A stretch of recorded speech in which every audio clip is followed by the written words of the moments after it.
السلام علیکم، میاں سیف الرحمان حاضر خدمت اپنے YouTube channel programme fair and square کے ساتھ کانفلکٹ آف انٹرسٹ یا کامنلٹی آف انٹرسٹ، اقربا پروری یا میرٹ۔ یہ بحث اتنی طویل ہوتی جا رہی ہے ہمارے ہاں، یہاں تک کہ اب لوگوں نے،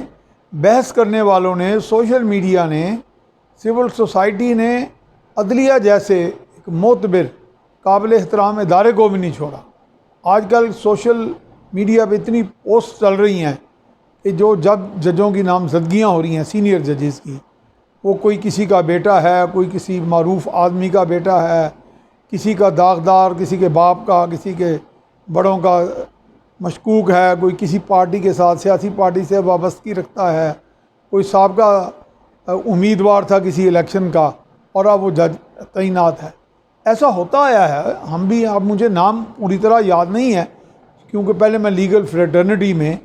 اکثر بیٹھتا رہا، آج سے 15-20 سال قبل، اور اس وقت نام بھی وہ ازبر تھے ہمیں، اور لیکن وہ زیادہ تعداد نہیں تھی، چند ایک لوگ تھے، کوئی کسی کا بھتیجا تھا، کوئی بھانجا تھا، کوئی داماد تھا،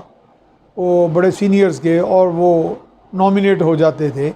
اور ان کے لیے کوئی راستے بھی بنائے جاتے تھے ایڈوکیٹ جنرل کے آفس کے ذریعے، وہاں سے پھر ان کو ایلیویٹ کر دیا جاتا تھا۔ لیکن اگر ایسا ہے تو یہ پرسیپشن کون دور کرے گا؟ یہ تو ہمارے جو قابل احترام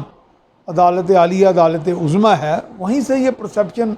جو ہے وہ ایڈریس ہوگا کہ وہاں نہ ہو، یہ نہ ہو کہ وہاں پہ اپنے اپنے عزیزوں کو ہی تعینات کر دیا جائے اور ان کی اہلیت ہو یا نہ ہو۔ یہ ایک بڑی طویل بحث ہے۔ کم سے کم لوگوں کے اندر یہ تاثر ہے کہ یہ جتنے بھی بڑے ہوتے ہیں کسی بھی ادارے کے، یا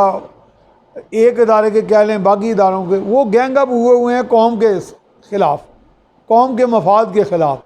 پھر اسی طرح اداروں کے مابین بھی جو بڑے بڑے ہیں وہ آپس میں بھی گینگ اپ ہوئے ہیں، یعنی ایک تو ادارے کے اندر گینگنگ اپ ہے عوام کے خلاف، ایک اداروں کے مابین گینگنگ اپ ہے عوام کے خلاف۔ تو یہ کسی حد تک بات یہ غلط نہیں دکھائی دے رہی، کیونکہ عوام کو کوئی آسودگی، کوئی آسانی آج تک حاصل نہیں ہوئی۔ ایز آف ڈوئنگ بزنس کی وزیر اعظم بات کرتے ہیں، ایز آف لیونگ کی کوئی نہیں کرتا، ان کو ایز آف لیونگ تو کوئی نہیں ملی، کوئی آسانیاں نہیں آئی آج تک۔ یہ جتنے بھی ادارے جن کا ہم نام لیتے ہیں،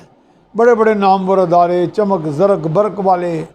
بڑے بڑے اختیارات والے، الٹا لٹکانے والے، پکڑ دکڑ کرنے والے، یہ آج تک پارٹ آف دی پرابلم رہے ہیں، پارٹ آف دی سولوشن نہیں رہے۔ اس پہ ہم مزید بات کریں گے کل اگلے ویڈیو میں انشاءاللہ۔